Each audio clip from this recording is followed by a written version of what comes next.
बिस्मिल्लाहिर्रहमानिर्रहीम अस्सलाम वालेकुम दोस्तों। पीटीआई के लॉन्ग मार्च से पहले ही पीटीआई के अंदर से ही इख्तलाफात उठने लगे हैं और जो लॉन्ग मार्च की कामयाबी है उस पर सवालिया निशान भी लग गए हैं। फैसल वाडा जो पीटीआई के रहनुमा भी हैं, उन्होंने कल एक प्रेस कॉन्फ्रेंस की अरशद शरीफ के कत्ल के हवाले से, और उसमें उन्होंने कहा कि पाकिस्तान के अंदर से ही इसकी साजिश हुई है और मैं साजिशों के बारे में जानता भी हूँ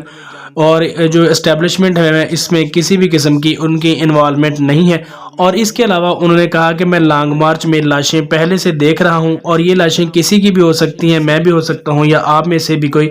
हो सकता है। यानी फैसल वाडा ने ढके छुपे लफ्ज़ों में लॉन्ग मार्च का जो है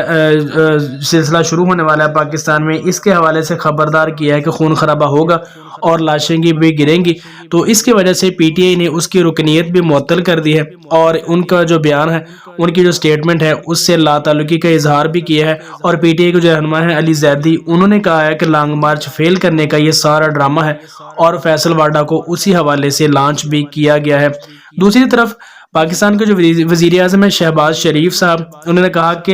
अरशद शरीफ के जो कत्ल है उस पर पीटीआई के चेयरमैन इमरान खान घटिया सियासत कर रहे हैं। उन्होंने कहा कि जो कमीशन बनाया गया है या बनाया जाएगा उसकी रिपोर्ट का इंतज़ार करें और उसके बाद अपनी स्टेटमेंट दें। अरशद शरीफ के कत्ल के हवाले से सियासत ना चमकाएं, जब तो कोई हतमी रिपोर्ट नहीं आ जाती तो तब तक अपनी जुबान बंद रखें और रिपोर्ट आने के बाद कोई भी किसी भी किस्म की स्टेटमेंट दें। इससे पहले उनका कोई हक नहीं है कि अरशद शरीफ के कत्ल का जो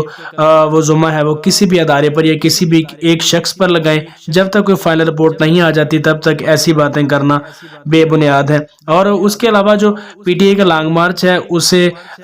वक्त से पहले ही रोकने के लिए सुप्रीम कोर्ट में भी इस्तदा की गई थी, लेकिन सुप्रीम कोर्ट ने इसको मुस्तरद कर दिया गया है और उन्होंने कहा कि जब तक कानून की खिलाफ वर्जी नहीं होती हम इस बारे में कुछ नहीं कर सकते। इसके अलावा जो इमरान खान के लॉन्ग मार्च के हवाले से एजेंसियों ने रिपोर्ट दी है, अगर उसमें कुछ ऐसा मवाद है तो जो वफाकी हुकूमत है वो कार्रवाई का हक रखती है, आप अपने तौर पर कार्रवाई कर सकते हैं, लेकिन सुप्रीम कोर्ट उस वक्त तक इन्वॉल्व नहीं हो सकती इस मामले में जब तक किसी भी किस्म की कानून की खिलाफ वर्जी नहीं होती, क्योंकि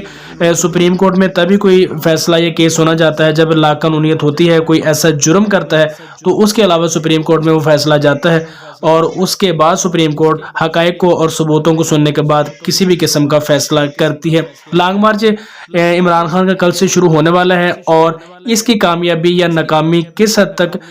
लोगों के सामने आती है, क्योंकि पीटीआई के अंदर से इख्तलाफात सामने आ चुके हैं। फैसल वाडा ने जो प्रेस कॉन्फ्रेंस की है और पीटीआई ने इससे लाताल्लुकी का इजहार किया है कि हमारे खिलाफ साजिश है और फैसल वाडा साहब को इसके लिए इस्तेमाल किया गया है और उनकी रुकनीत भी मुअत्तल कर दी गई है। अब इमरान खान साहब का लॉन्ग मार्च